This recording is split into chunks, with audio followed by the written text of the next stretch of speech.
So most emerging brands, when they're starting out, it's usually the founder, maybe one or two other people, but eventually as they grow, they need to turn from a founder into a CEO running a staff of people.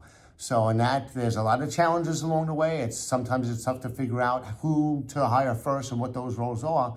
But with me today is Dave from Cosset. We're at our beauty session in Chicago, and he went from just a couple of people to now 40 people over the past 10 years. So we're gonna get into a little bit about what happens along that growth and the decisions that you make. So Dave, thanks for joining us. Thanks for having me, Joe. And give them a little bit about your story, when you started out, what was it like, and then how you made that first decision and moved from there.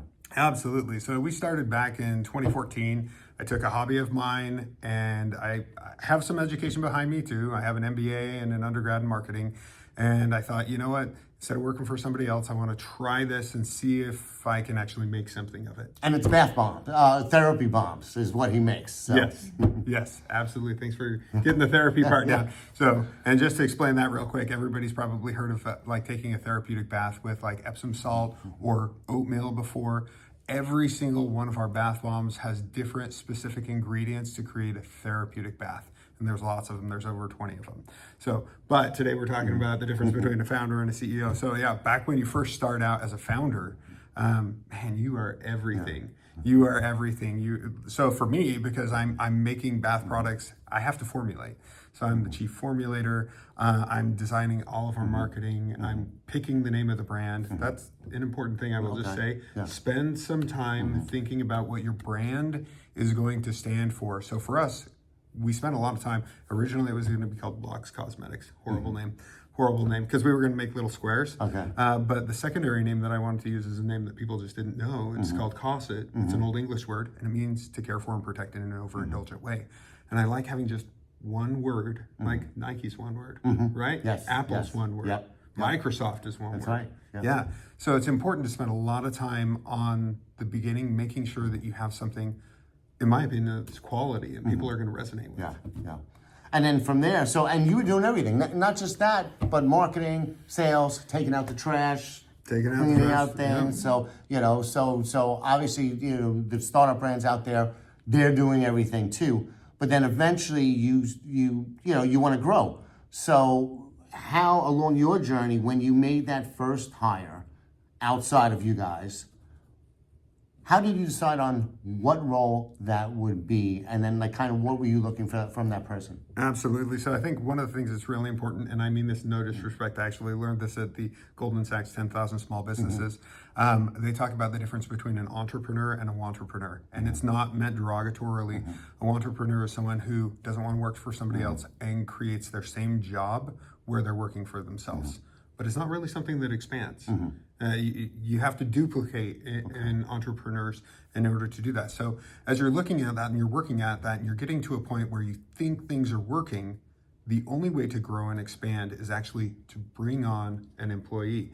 And for me, the very first thing that was easiest to offload was to train them how to sell the way I sold.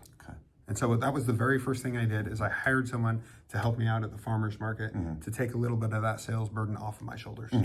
Okay. And then and it's interesting because it's like that's that unloading, finding that one thing that you can unload that's trainable. So now you can focus on the formulations, the marketing, some of the other things that go deeper into that. Right? Exactly. And that allowed me, I wouldn't have been able to open our store at Trolley Square if I didn't have someone helping me at the farmer's market. Because I built that store out from like everything. Like I was the cabinet manufacturer, I was, everything. Wow. Like, again, when I'm talking, by the way, I would be really remiss not to say as a founder, you have a ton of support along the way. You have friends that are going to see what you're doing and they're just going to give you money to like, not to help your, but they might buy your products. When they don't need to buy your products. Or recommend your products to somebody else. You're going to have family that's going to be supporting you as well. So it's just really important to know that a founder usually doesn't it's not all them. There's a lot of other people in the mix. But when you grow, now you're depending on getting other people outside of that circle to do it.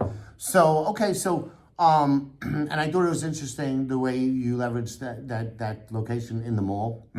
And so you making use of other resources too. Can you talk a little bit about that? How you did that with Absolutely. marketing and stuff? So, and one of the things that, from a marketing standpoint, when you're a brand new emerging brand, you're not even emerging brand yet. You're starting to try. You're trying to see if people actually resonate with your stuff. You usually don't have marketing dollars because usually people aren't like, hey, let me give you a whole bunch of money so that you can start this thing that you thought about. And so you've got to find a way to actually use somebody else's marketing dollars. And for me, back in the day, retail was still pretty strong in 2014. And so going to a mall and using their marketing that they had spent to get the foot traffic in the door meant that I immediately had people that I could pitch. Yeah. Great. So now you had that first person. As you, from that first hire to the additional 39, like, how did you decide on what you needed first and fill those roles? That's another really great question. So as volume increases, it's like I need more salespeople. And then all of a sudden it's like, I cannot keep up with production by myself because I'm making everything myself by hand. So it's like, okay, now I need to teach someone else how to make what that was nerve-wracking because you're putting your secret recipes out there to somebody else. Okay. Right? So a little bit nerve-wracking. And but people probably, a lot of founders don't want to give that up. They you have all the control in the beginning and it's really tempting to say like, I can't share my recipe with you, but you can't make more by yourself. Yeah. So you have to share that piece and you have to listen the entire time because I will tell you one of the things I've learned over the years, your team knows how to do their job better than you know how to do your job. Yeah. Well, that's good. That's what you want. Because you want to hire people that are better at you at those tasks so that you know you could offload it with confidence and they're actually going to take it to the next level. Yes. So what soft skills or like what qualities do you look for in a new hire, regardless of what role they're going to fill? Number one, are they going to fit the culture that I'm trying to build? If they can't fit the culture that I'm trying to build, it's a no. One of the things that I used to do back in the day is I would ask someone, which of my products are your favorites? And if their answer was, I don't know, I haven't tried anything. It's like, thanks so much for coming in today. Yeah. You know, for me, that was they done. They gotta be believers. They could at that stage, and I had this happen with my first manager. She said, you know, I haven't tried anything. Is it okay if we pause the interview and I take a walk around your shop and look at what you have? And then she bought some stuff too. Okay. She didn't have to buy at that point to convince me. Yeah. But I paid attention to her again. Okay. Excellent. Now, last question is growth within the staff, right? You have enough people where eventually now you could be hiring managers to manage other. What do you look for in the leaders? How do you groom them? Yeah, so this is a tough thing, and this may be a little bit controversial for me to say, but it's okay. I like controversy. The people that you start with might not be the people that you grow with. In fact, we've had a really big shift over the last year in our management team, and we had to make some big changes on.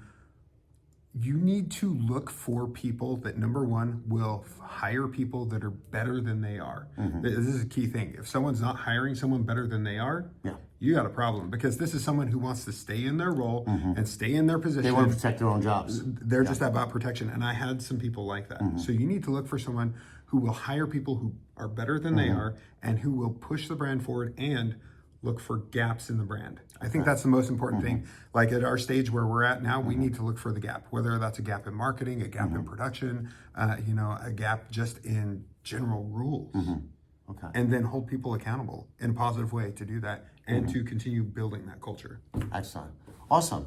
Well, thank you a lot for that. That was great information. And I look forward to seeing you expand from 40 people beyond. Yeah, we're really excited for the future. ECRM's been really fantastic for us for growth, and we're excited to see where we are a year, 5 and 10 years from now. Us too. And we'll do a recap back then Awesome. and see what happens. All right, thanks again. Thank you.